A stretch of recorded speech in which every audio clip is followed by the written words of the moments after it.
Bonjour à tous, je suis le professeur Kouakou Kwame Cyprien, je suis médecin pédiatre, je m'occupe de la santé du nouveau-né et je suis également pasteur à la communauté missionnaire chrétienne internationale.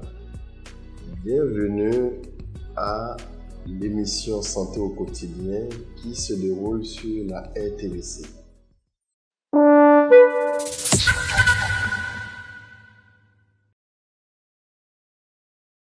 Aujourd'hui, nous allons parler des soins que la mère doit administrer à son nouveau-né au sortir de la maternité. C'est un moment crucial puisque la plupart des mamans sont ce qu'on appelle dans notre jargon primigestes, c'est-à-dire elles viennent d'accoucher, c'est leur premier bébé et donc elles ne maîtrisent pas les soins qu'il faut administrer à leur nouveau-né à domicile. Il est donc important qu'un certain nombre d'informations leur soient parvenues pour leur permettre de prendre soin de ce tête-chair qu'elles ont gardé pendant 9 mois et qui intègre le cercle familial. Il faut, avant d'aller dans le vif du sujet, parler un peu de l'environnement qui entoure cette jeune maman. Généralement, les jeunes mamans se font accompagner par des personnes qui ont acquis une certaine expérience dans les soins du nouveau-né. Il peut s'agir de la belle-mère, il peut s'agir de la maman, de la grand-mère du nouveau-né, il peut s'agir de la tante, il peut s'agir de la voisine. Et généralement, toutes ces personnes qui sont animées d'une bonne volonté de vouloir aider la maman viennent avec leurs propres expériences. Et parfois, on s'est rendu compte qu'elles ont acquis ces expériences de génération en génération et certains gestes, au lieu d'aider la maman et le nouveau-né, sont parfois très dangereux. Et donc, il est important que nous établissions, que nous informions les nouvelles mamans sur les gestes importants à poser afin de donner toutes les chances à ce nouveau-né-là de pouvoir grandir dans un environnement sain. Abordons l'environnement, ce nouveau-né qui arrive au sein de la famille. La chambre où ce nouveau-né doit dormir doit être une chambre bien aérée, constamment nettoyée, dépourvue de poussière et il faut éviter le courant d'air. Et quand je parle de courant d'air, il ne faut pas mettre de ventilateur, il ne faut pas mettre de climatiseur et cette chambre-là devrait être bien aérée avec une moustiquaire imprégnée d'insecticides à longue durée d'action pour éviter les piqûres de moustiques. Également, ce nouveau-né, il faut éviter que plusieurs personnes puissent toucher ce nouveau-né puisque la peau du nouveau-né étant très fragile, à travers le contact simple, on peut transmettre certaines bactéries à ce nouveau-né et cela peut lui entraîner des maladies de la peau.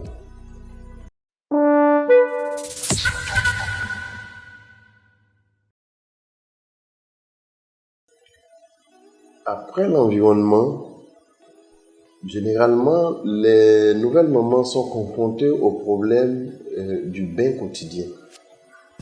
S'il s'agit d'un nouveau-né qui est né avec un bon poids, c'est-à-dire un poids qui est compris entre 2,5 kg et 3,5 kg, on peut faire bénéficier le nouveau-né d'un bain avec de l'eau tiède, avec une éponge adaptée à sa peau et il faut utiliser un savon qui ne soit pas agressif. Généralement, on s'est rendu compte que c'est du savon noir qu'on utilise. Le savon noir, il est très acide et il est très agressif pour la peau. Ce qu'on conseille, c'est d'utiliser du savon de Marseille qui est vraiment bien adapté à la peau du nouveau-né jusqu'à ce que vers l'âge de 4 mois, 6 mois, on puisse utiliser le savon noir que la maman voudrait utiliser pour le bain de son nouveau-né.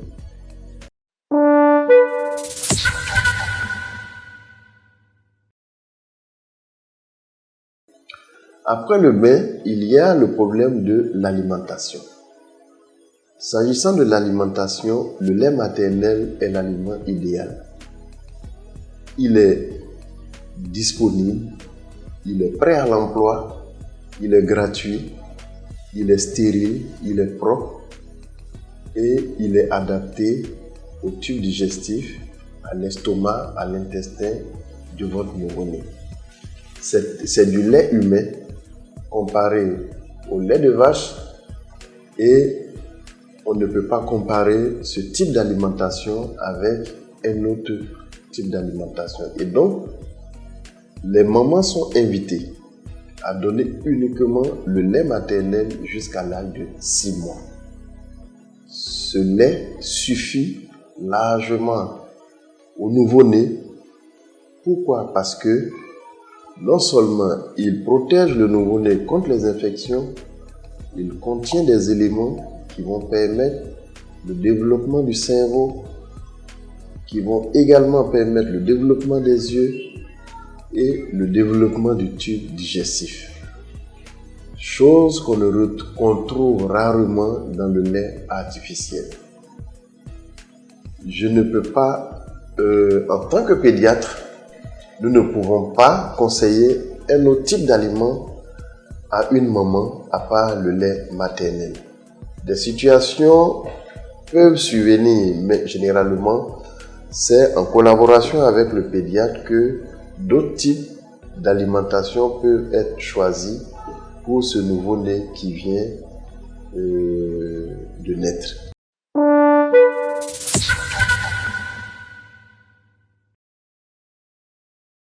Le nouveau-né, il a une seule activité, c'est de manger. C'est de manger et c'est de grossir, c'est de grandir. Et donc, le lait maternel, comme nous l'avons dit, est l'aliment idéal. Et vu l'importance de ce type d'aliment, nous allons consacrer un autre numéro où nous parlerons largement de l'allaitement maternel et de ses avantages, aussi bien pour la maman, aussi bien pour le nouveau-né que pour la famille. Mais nous insistons et nous voulons vous rassurer qu'il n'y a pas, on ne peut pas faire une photocopie du lait maternel. C'est un aliment qui peut être copié mais qui ne peut pas être égalé. Et il suffit largement à votre nouveau-né jusqu'à l'âge de 6 mois. Et donc, à domicile, la jeune maman est invitée à apprendre à prendre soin elle-même de son nouveau-né en collaboration avec la personne qui l'assiste. Elle doit apprendre à faire le soin du cordon. Et ce soin du cordon, généralement à la sortie de la maternité, on prescrit à la maman soit de l'éosine aqueuse ou bien de l'alcool à 60 degrés, où elle doit apprendre à désinfecter le cordon ombilical. Elle doit également apprendre à prendre la température de son nouveau-né au cas où elle constaterait que le corps de l'enfant est un peu plus chaud que d'habitude. Elle doit apprendre à connaître son nouveau-né, à vérifier sa respiration. Si sa respiration est un peu plus rapide que chose d'habitude, ce sont des éléments d'alerte de sorte qu'elle puisse veiller au grain jusqu'à son prochain rendez-vous, généralement qui est compris à la fin de la première semaine à la sortie de la maternité. Et il est important que au cours de cette première semaine, à la fin de la première semaine, la maman retourne à la PMI ou retourne voir son pédiatre afin que son pédiatre puisse se rassurer que ce nouveau-né a pu effectivement s'adapter à sa nouvelle vie dans la famille et que tout se déroule bien. Généralement, avant la sortie de la maternité, ce nouveau-né devrait recevoir ses premières doses de vaccin, notamment le BCG et le vaccin contre l'hépatite virale B, qui sont administrés généralement dans les 48 heures après la naissance. Mais si tel n'a pas été fait, c'est l'occasion pour réaliser le vaccin contre le BCG ou l'hépatite virale B. Il faut obligatoirement aller l'effectuer dans les 48 premières heures, au maximum dans les 72 premières heures. Au cours de cette première visite, le pédiatre va donc s'entretenir avec la maman. C'est l'occasion pour la maman de présenter toutes ses inquiétudes, de présenter toutes ses difficultés, afin qu'avec le pédiatre, il puisse trouver une solution. Et au cours de cette visite, le pédiatre va reprendre la température du nouveau-né, il va reprendre le poids du nouveau-né, il va reprendre la taille du nouveau-né et ce qu'on appelle le périmètre crânien, qui est le tour qui se fait avec un mètre ruban pour voir un peu si la tête a grossi. Lorsque la tête grossit, ça veut dire que le cerveau est en train de grossir et c'est une bonne chose. Mais le cerveau ne doit pas trop grossir parce que s'il grossit trop, ça devient une maladie. Ou bien s'il se rétrécit, ce n'est pas bon. Et donc, ce sont des éléments de surveillance.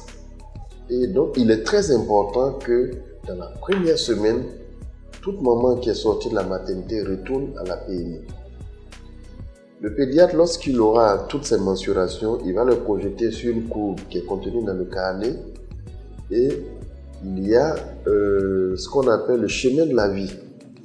Et normalement, le poids, la taille, le périmètre crânien doivent se trouver dans ces courbes-là qui signifient que l'enfant se développe bien, il grandit bien, il prend bien du poids et également sa tête grossit bien. Le pédiatre va également vérifier si les vaccins qui devaient être administrés à la naissance ont été administrés et il vérifiera, il va examiner le nouveau-né de la tête jusqu'aux pieds pour se rassurer que tout se déroule bien. Ça sera l'occasion pour administrer ce qu'on appelle le premier certificat de visite. Et il est très important. Il ne faut pas rater ce rendez-vous, puisque c'est à la fin de cette visite que le pédiatre planifie avec la maman comment est-ce que l'enfant sera revu plus tard et comment est-ce qu'ensemble ils vont mettre en place un plan de suivi du nouveau-né. C'est tout pour ce numéro de santé au quotidien. Nous tenons à vous dire merci pour l'attention que vous avez bien voulu nous accorder. Et nous sommes à votre disposition pour toute préoccupation, pour toute suggestion. Et vous pouvez nous joindre aux différents numéros qui s'affichent en bas de l'écran. Nous vous souhaitons une très bonne suite de soirée et nous tenons à votre disposition pour vos suggestions, pour vos remarques. Que Dieu vous bénisse et nous vous attendons à la prochaine émission.